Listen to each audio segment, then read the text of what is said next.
Welcome back to the show. This is Current Rised One, and today we're getting into this idea that you can step back from your own mind and start shaping your life on purpose, not just running on autopilot. I love this topic because it sounds abstract until you realize it's actually practical. It's basically the shift from being inside every thought to noticing the whole system your thoughts are running on. Okay, so right away, what do we mean by meta mind? Because people hear meta and think it's either philosophy class or a productivity hack. The simplest way to say it is, the metamind is the part of you that can observe your thoughts, feelings, and habits without being swept away by them. It's not another thought. It's the awareness that notices the thoughts. So it's like, there's the mind doing its thing, and then there's you noticing the mind doing its thing? Exactly. Picture your mind like a theater. Your daily thoughts are the actors on stage, deadlines, worries, replaying conversations. The metamind is the audience that can watch the play and go, interesting plot twist. Do we want to keep running this script? That's such a relief, honestly, because it implies you're not trapped in the first story your brain serves up. And that's where meaning comes in. A big thread here is, what if there's no fixed script handed down by fate? That can be unsettling, but it's also freeing. Because then, meaning isn't something you find, it's something you build. Build meaning like you're the architect, not the archaeologist. Perfect. Your experiences, values, relationships. Those are the raw materials. And the meta approach isn't a religion or a rigid rulebook. It's a way of living with intention and honesty, no matter what you believe about where meaning ultimately comes from.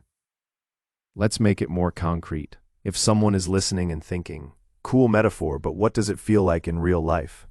How do you notice layers in your mind? Think of a multi-story building. Top floor, your conscious thoughts, your plans, memories, inner voice. The floor below, your habits and beliefs, automatic reactions, what you assume is possible, the emotional patterns that run in the background. And the foundation is the metamind, the observer that can notice and redesign what's happening upstairs. So when I snap at someone in traffic and later think, why did I do that? That later is the metamind showing up? Yes. That moment of, I can see myself doing this, is the doorway. And from there, the goal isn't to control everything. Rain still falls, deadlines still exist, but your relationship to it changes. You can reinterpret what's happening, like choosing different lenses for your glasses. I want to pull on that lenses thing, because it can sound like toxic positivity if you say it wrong. Totally. This isn't pretend everything is fine. It's, you may not control the event, but you can choose your interpretation and response. A rainy day can be, my day is ruined, or this is my cue to slow down. That choice is real power. And that connects to the action steps in the text, like radical honesty, which sounds intense.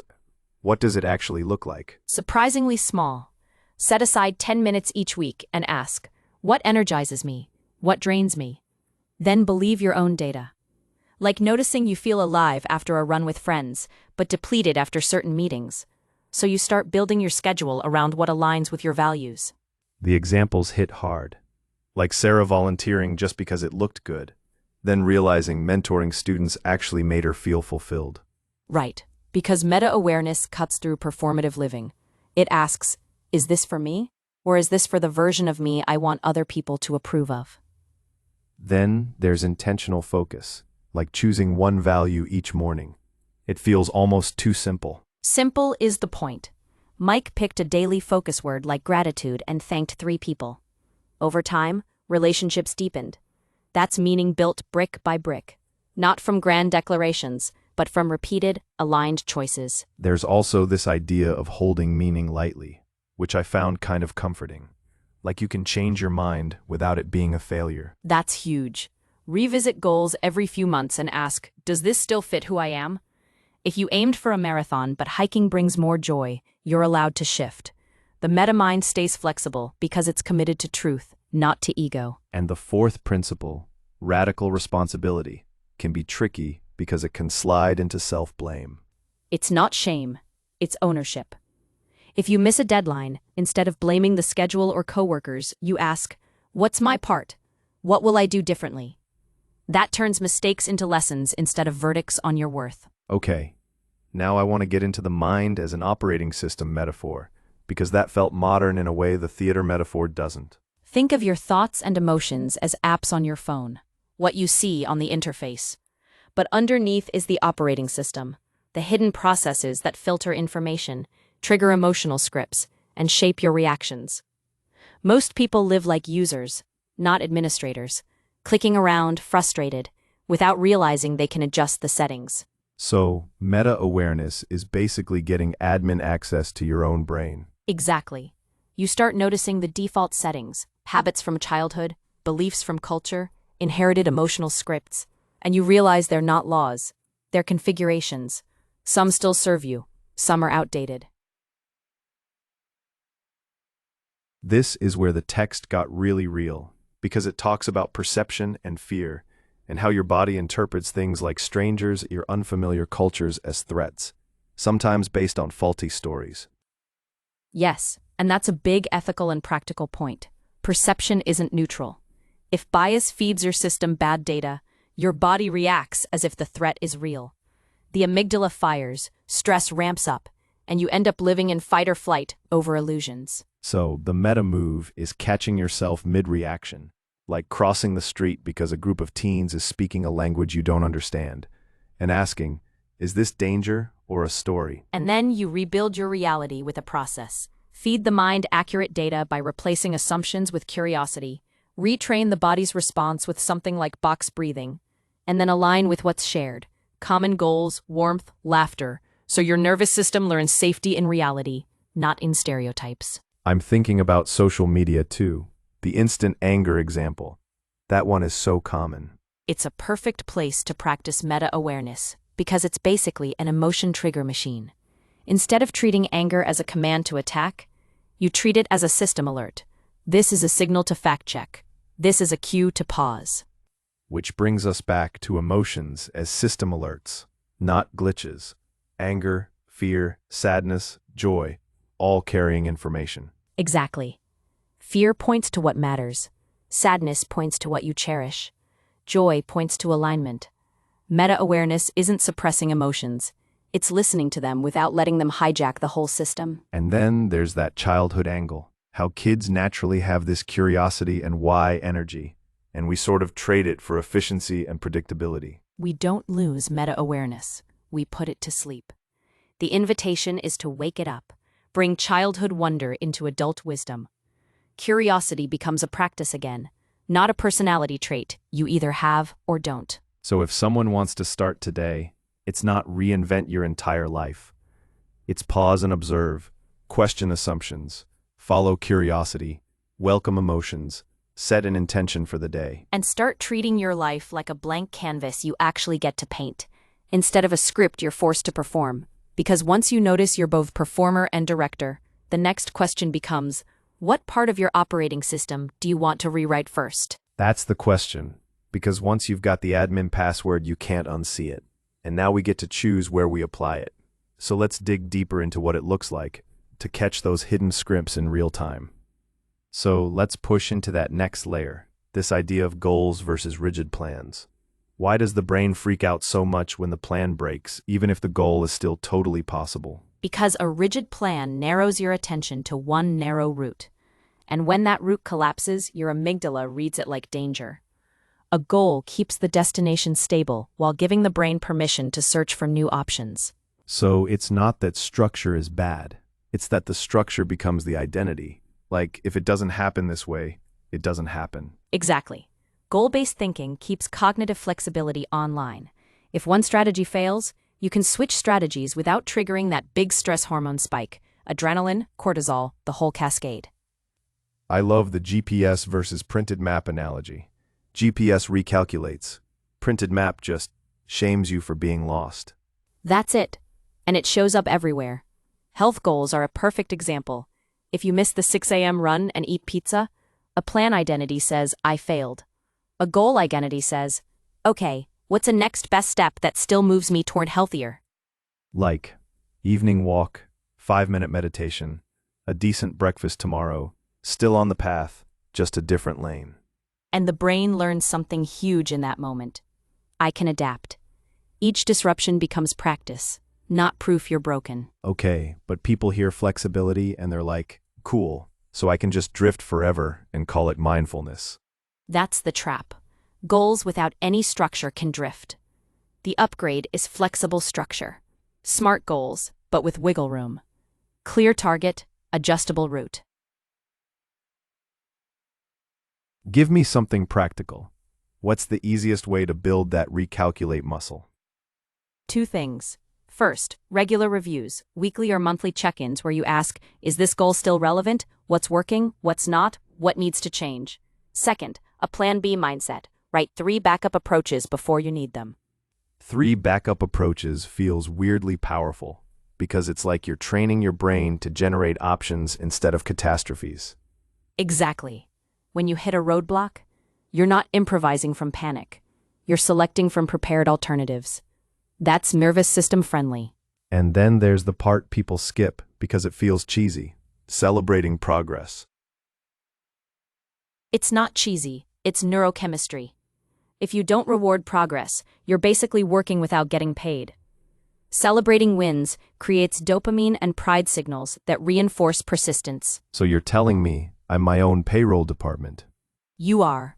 And if you only ever pay yourself when you're perfect, you're training your brain to associate growth with punishment. Okay, let's pivot to pillar 3 because it plugs into this. Dimensional awareness. This thing about separating sensation, feeling, thought, and emotion. That sounds abstract, but it's actually super real in a moment like a job interview. Totally. Your heart pounds, palms sweat. Those are sensations. Then you feel tightness, fluttering. That's the body's immediate response. Then the thought layer jumps in. I'm going to mess this up. And that story crystallizes into the emotion, anxiety. And if you change only the story layer, the emotion result changes, even if the body data is the same. Right. Same physiology can be labeled panic or readiness. That's why this pillar is so freeing. You stop treating the first label your mind grabs as truth. What's a simple exercise people can do without turning their life into a spreadsheet? Start with a sensation scan for 3 minutes. Describe what you notice in purely physical terms like warmth in chest or pressure behind eyes without calling it anxiety or sadness. Then, in a charged moment, do catch, check, change. Catch the emotion, check the thought driving it, change it to something more accurate and less absolute.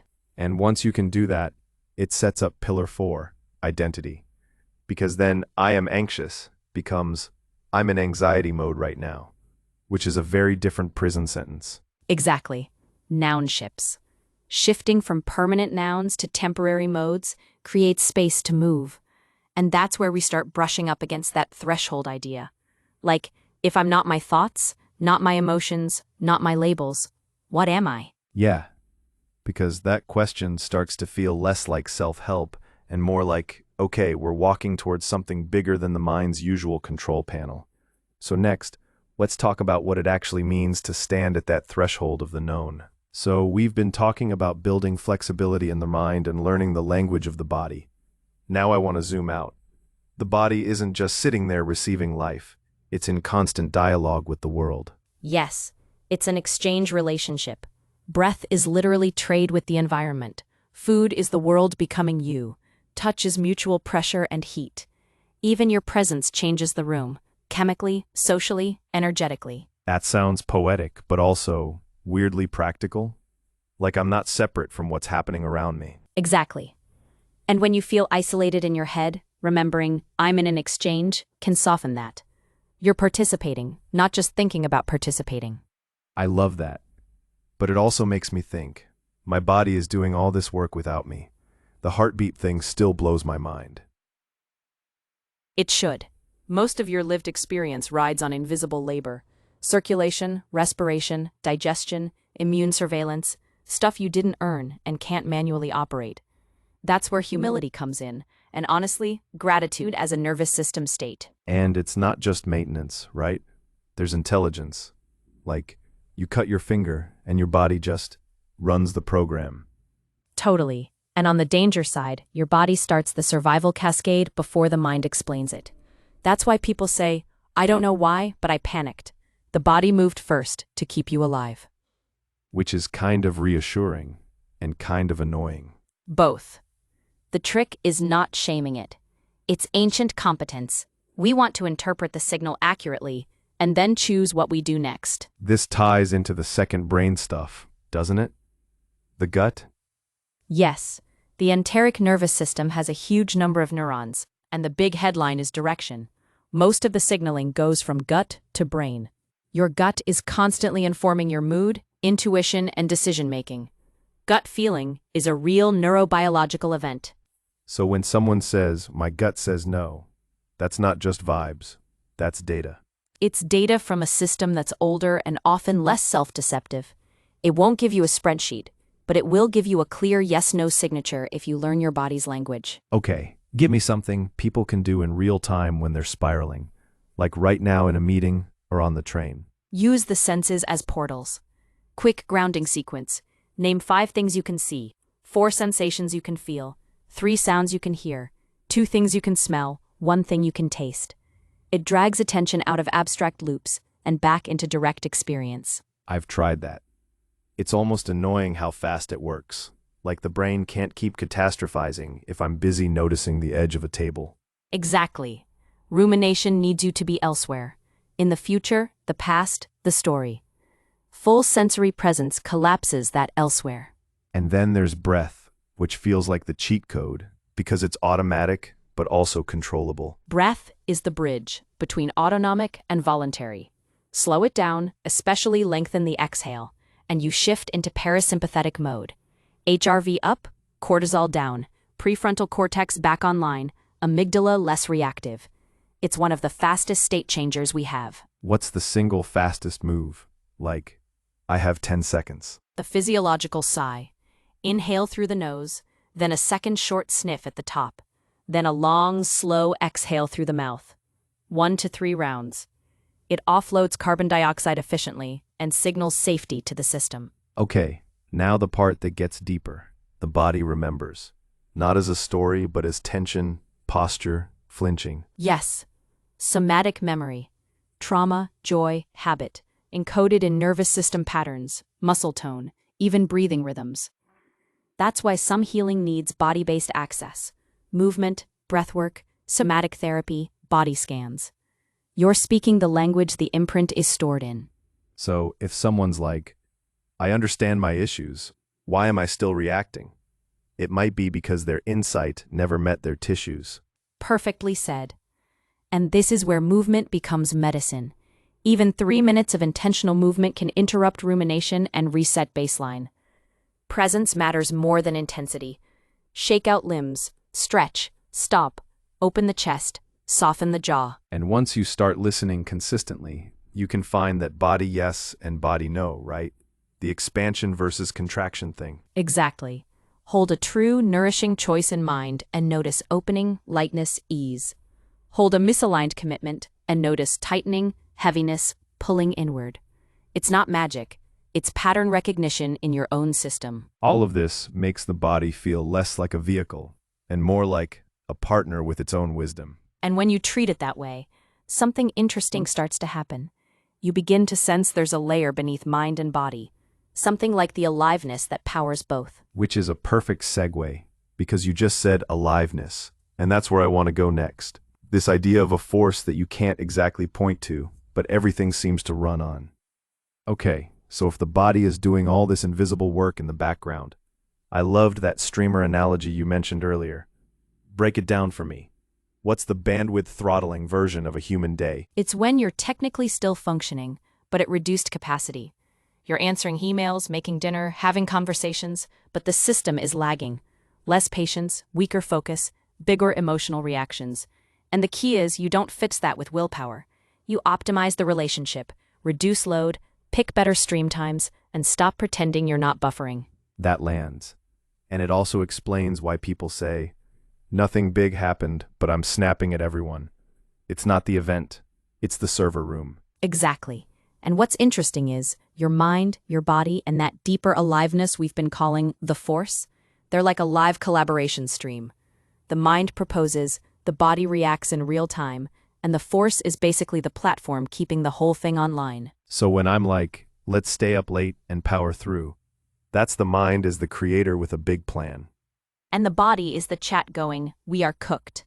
Meanwhile, the force is like, "Sure, we'll keep running, but you're on low power mode." Integration is reading the whole conversation instead of listening to only the loudest voice. Let's zoom into the mechanics. Walk me through the loop. How does a spiral actually start in slow motion? First, there's an initial stimulus. Could be external, your phone buzzes with a message from someone you dread, or internal, a memory pops up out of nowhere. That input hits your system. And then the body reacts before I even have a thought about it, right? Yep, milliseconds. Threat detection flags it as significant. Your autonomic nervous system shifts, heart rate nudges up, muscles tighten. Your face might micro-express an emotion you haven't named yet. It's pre-conscious intelligence. Then the mind shows up late to the party and starts narrating. Totally. The mind goes, "Oh, it's them," and instantly, interpretation, prediction, story. This will be awkward. I'm in trouble. This means I'm not good enough. That story then feeds back into the body. And the body's like, got it, we're in danger, and turns the dial up. Exactly. Breath gets shallow, stomach tightens, shoulders rise, jaw clenches.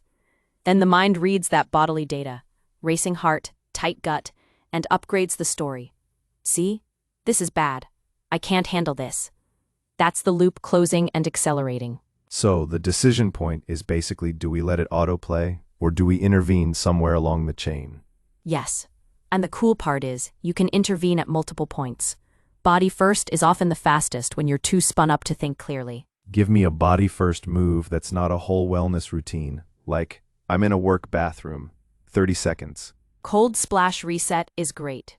Cold water on the face, around the eyes and temples, triggers the dive reflex and nudges your system toward parasympathetic. Fast, physical, doesn't require you to believe in it. That's the kind of practical I like. What about when I can't leave the room?